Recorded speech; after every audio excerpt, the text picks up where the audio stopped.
In the dusty streets of Kano, long before he became a name whispered across the globe, a boy named Sani Abacha was born in 1943. His Hausa Fulani roots instilled in him the core values of northern Nigeria: discipline, loyalty, and a quiet stoic resilience. As a young boy, he watched British colonial officers, symbols of a power he would one day challenge. His journey wasn't paved with privilege, but fueled by a single unwavering purpose: to defend Nigeria. In 1962, Abacha enlisted in the army, absorbing military doctrine like scripture. But it was the Nigerian Civil War from 1967 to 1970 that truly forged him. As a young officer battling secessionists, he saw firsthand how fragile Nigeria was. In the blood-soaked trenches, he learned a harsh lesson. Unity wasn't a poetic ideal, it was a matter of survival. He rose through the ranks silently, a chess master in uniform, observing, waiting. By 1985, his influence was undeniable. He was a key figure in the coup that installed General Ibrahim Babangida, becoming the chief of army staff. His movements were always precise, his silence often louder than any speech. Fast forward to 1993. Nigeria was teetering on the brink of chaos. Elections had been annulled, the economy was collapsing, and the nation was fracturing. This was the moment Abacha stepped from the shadows into the spotlight. On November 17th, he seized power. To his critics, it was a naked power grab. To his supporters, it was a necessary surgery to save a dying patient. He declared, "I am not a politician. I am a soldier who loves his country." His vision was clear: stability first, democracy later. He immediately launched the war against indiscipline, a crusade against the corruption and inefficiency that plagued the nation. Civil servants feared his unannounced midnight inspections. Public loiterers vanished from the streets. He didn't just talk about fighting corruption. He acted. He jailed those who plundered the nation's wealth, recovered millions in stolen funds, and used that money to build roads, schools, and hospitals. In a move that stunned the world, Nigeria, under Abacha, paid off $4 billion in foreign debt defeat, praised even by the International Monetary Fund. His vision, 2010 committee drafted ambitious blueprints to industrialize the nation, aiming to transform Nigeria into Africa's next tiger economy.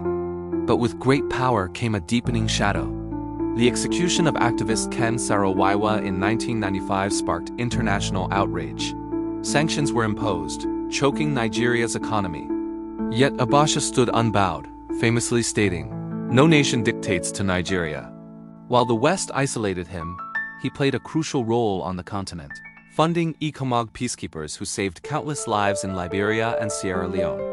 Even Nelson Mandela, despite public criticism, maintained a dialogue, understanding that Nigeria's stability was vital for all of Africa. Privately, Abacha was a man of contradictions. He made anonymous donations to mosques and churches and funded scholarships for students, yet ruled with an iron fist. His wife Mariam worked to soften his public image through her family support program, which aimed to uplift women and children. He once confided to a close circle, "Every leader carries ghosts. Mine are the ghosts of Nigeria's potential." By 1998, the pressure was immense. Sanctions were biting harder, and fuel shortages paralyzed the country. Abacha became increasingly isolated, trusting only a small, tight-knit group. On the night of June 8th, after hosting foreign dignitaries at the Aso Rock Villa, he died suddenly. The official cause was heart failure, but whispers of poison spread like wildfire. The nation held its breath. In death, Abacha became a Rorschach test, a tyrant to some, a patriot to others. So what is the true legacy of Sani Abacha? It's a story of paradox. He stabilized a nation on the verge of collapse, but silenced dissent to do it. He fought corruption relentlessly, yet his own regime was later accused of massive embezzlement, with billions recovered from his family's accounts years later. But here's the twist.